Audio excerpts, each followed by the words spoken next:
नमस्कार, मैं हूं अंजलि और आप देख रहे हैं देवी पूजक टाइम्स लाइव टीवी न्यूज। तो चलिए शुरुआत करते हैं आज की मुख्य खबर से।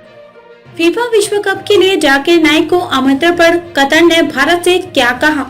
मोदी सरकार ने दोहा से स्पष्ट रूप से कहा था कि यदि नाइक को औपचारिक रूप से कार्यक्रम के लिए आमंत्रित किए जाने की रिपोर्ट सही थी तो नई दिल्ली फीफा विश्व कप उद्घाटन समारोह में शामिल होने के लिए उपराष्ट्रपति जगदीप धनखड़ की यात्रा को रद्द करने के लिए मजबूर हो जाएगी।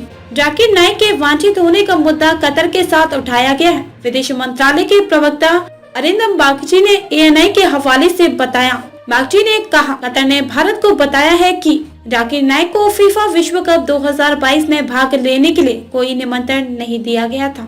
हिंदुस्तान टाइम्स ने कल इस खबर को सबसे पहले ब्रेक किया था कि मोदी सरकार ने दोहा को स्पष्ट रूप से बता दिया था कि अगर नाइक को औपचारिक रूप से आमंत्रित किया जाता है तो नई दिल्ली फीफा विश्व कप उद्घाटन समारोह में भाग लेने के लिए उपराष्ट्रपति जगदीप धनखड़ की यात्रा को रद्द करने के लिए मजबूर हो जाएगी। घटना के लिए सच था।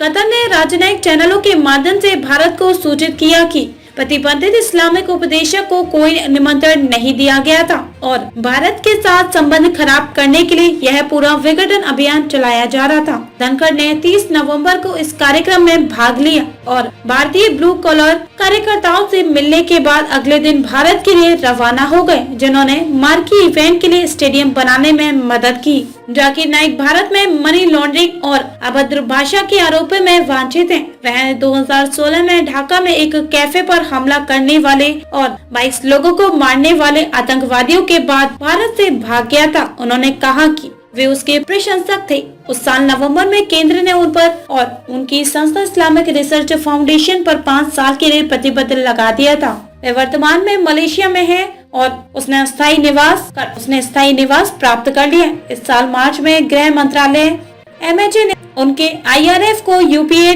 के तहत एक गैर कानूनी संगठन घोषित किया था। भारत ने नाइक के प्रत्यर्पण के लिए मलेशिया से भी अनुरोध किया है, क्योंकि माना जाता है कि वर्ष 2020 के दिल्ली दंगों में शामिल था। उनके घृणास्पद भाषणों के लिए उन्हें UK और कनाडा में प्रतिबंधित कर दिया गया और मलेशिया में 16 प्रतिबंधित इस्लामवादियों में से एक है। खबरों में अब तक के लिए बस इतना ही। मिलते हैं फिर ऐसे ही किसी बड़ी खबर के साथ। तब तक के लिए नमस्कार।